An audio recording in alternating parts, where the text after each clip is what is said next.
സങ്കീർത്തന ധ്യാനത്തിലേക്ക് ദൈവത്തിരുമനസ്സിൻ്റെ നാമത്തിൽ കടുത്തൊരു നാമത്തിൽ സ്വാഗതം. സർവശക്തനും നിത്യനുമായ ദൈവമേ, ആകാശത്തെയും ഭൂമിയും സൃഷ്ടിച്ച ഞങ്ങളുടെ ദൈവമേ, അങ്ങയുടെ സംഗീതത്തിലും ശക്തിയിലും ഞങ്ങൾ ആശ്രയിക്കുന്നു, വിശ്വസിക്കുന്നു.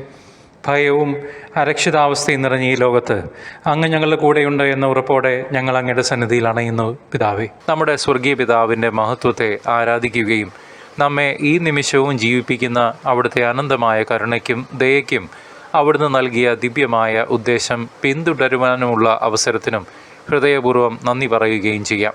നമ്മുടെ കുറവുകളും പാപങ്ങളും ആത്മാർത്ഥമായി ഏറ്റുപറഞ്ഞ് അവിടുത്തെ ക്ഷമയും കൃപയും നമുക്ക് തേടാം. സഹോദരങ്ങളെ, ദൈവവചനം മനസ്സിലാക്കുവാനും അതിലുള്ള സത്യങ്ങൾക്കായി നമ്മുടെ മനസ്സും ഹൃദയവും തുറക്കുവാനുമുള്ള ജ്ഞാനത്തിനായി അപേക്ഷിക്കാം തമ്പുരാനോട്.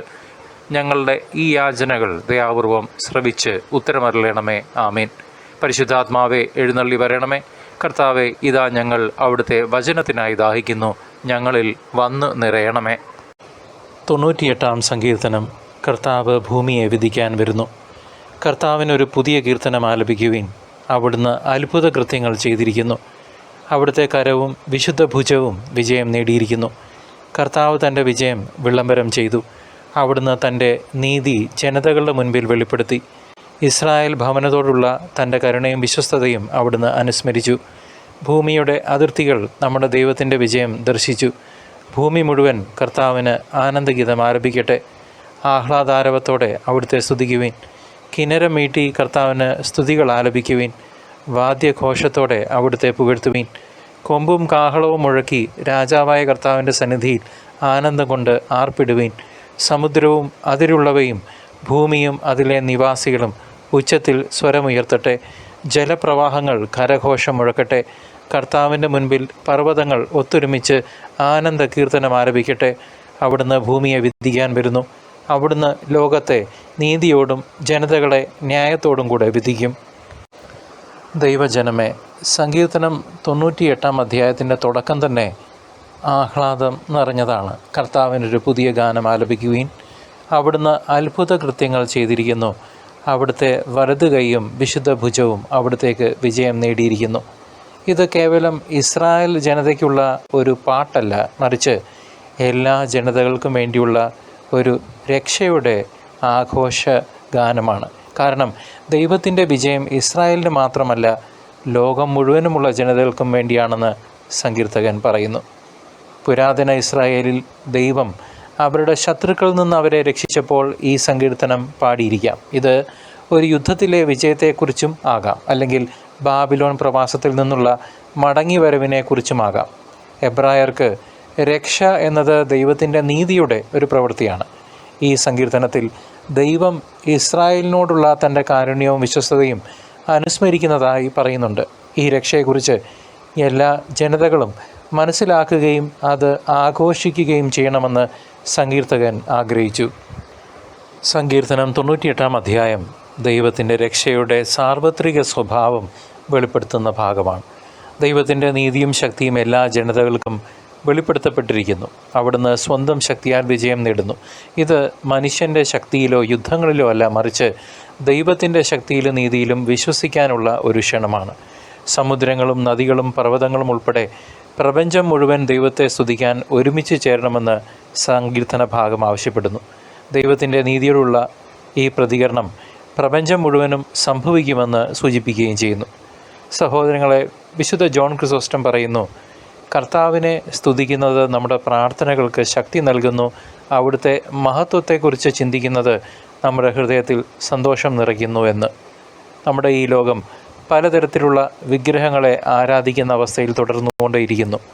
ശക്തി, അധികാരം, പണം, ശാരീരിക സുഖം, ജഡിക മോഹങ്ങൾ, ലൗകികത എന്നിവയോടുള്ള അമിതമായ ആസക്തിയാണ് ഈ വിഗ്രഹങ്ങൾ തന്നെ.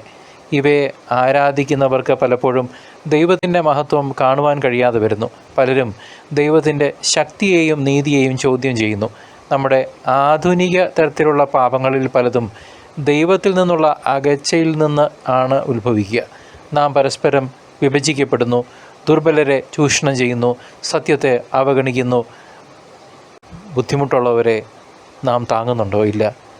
നമ്മുടെ സഹോദരങ്ങളെ നാം മാറ്റി നിർത്തുകയല്ലേ ചെയ്യുന്നത്. നമ്മുടെ സ്വന്തം ശക്തിയിൽ മാത്രമല്ലേ നാം ആശ്രയിക്കുന്നത്?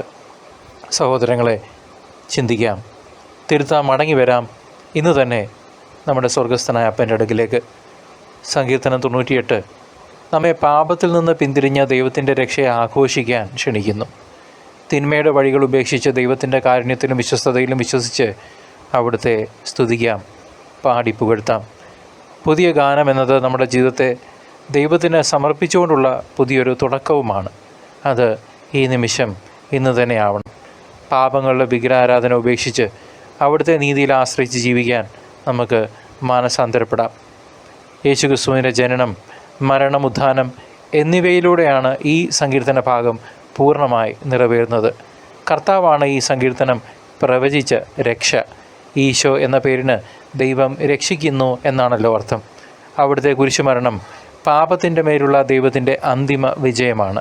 ഈ വിജയം ഇസ്രായേലിന് മാത്രമല്ല, എല്ലാ ജനതകൾക്കും വേണ്ടി വെളിപ്പെടുത്തപ്പെട്ടു.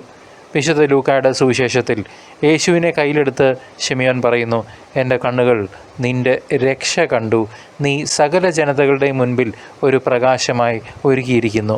ലൂക്ക 2-ാം അധ്യായം 30-31 വചനങ്ങൾ. ഇത് സഹോദരങ്ങളെ, സങ്കീർത്തനം 98-ാം അധ്യായം 2-ാം വചനത്തിൻ്റെ വ്യക്തമായ പൂർത്തീകരണമാണ്. വിശുദ്ധ അഗസ്റ്റിൻ പറയുന്നു, പുതിയ മനുഷ്യനാണ് പുതിയ ഗാനം പാടുന്നത്. പുതിയ ഗാനം പാടാൻ പഠിക്കുക. ഒരു പുതിയ ഉടമ്പടിയിലാണ് നാം ജീവിക്കുന്നത്. അതിനാൽ പുതിയൊരു ഗാനം നാം ആലപിക്കണം.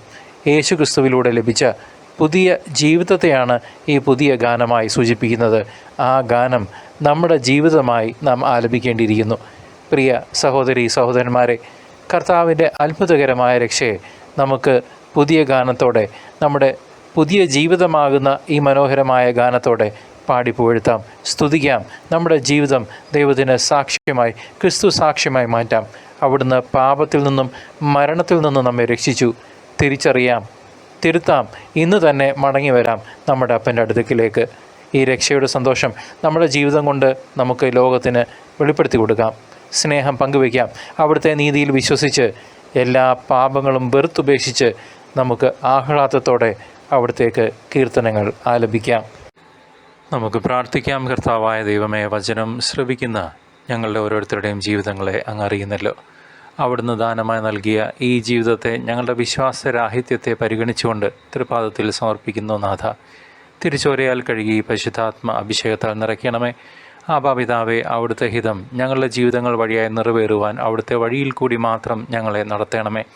വിശുദ്ധിയിൽ ജീവിക്കുവാനും മറ്റുള്ളവർക്ക് ക്രിസ്തു സാക്ഷ്യമായി മാറുവാനും വിശുദ്ധിയിൽ ഞങ്ങളുടെ നല്ല ഓട്ടം പൂർത്തിയാക്കുവാനും അടിയങ്ങളെ, പാപികളായ അവിടുത്തെ മക്കളെ ഒരുക്കണമേ. നാഥ, നിത്യം പിതാവിൻ്റെയും പുത്രൻ്റെയും പരിശുദ്ധാത്മാവിൻ്റെയും നാമത്തിൽ തന്നെ ആമേൻ. കർത്താവിനെ ഇനിയും അറിയാത്ത ഒരു വ്യക്തിക്കെങ്കിലും ഈ വചനധ്യാനം പങ്കുവയ്ക്കുമല്ലോ. ദൈവം നിങ്ങളെ സമൃദ്ധമായി അനുഗ്രഹിക്കട്ടെ.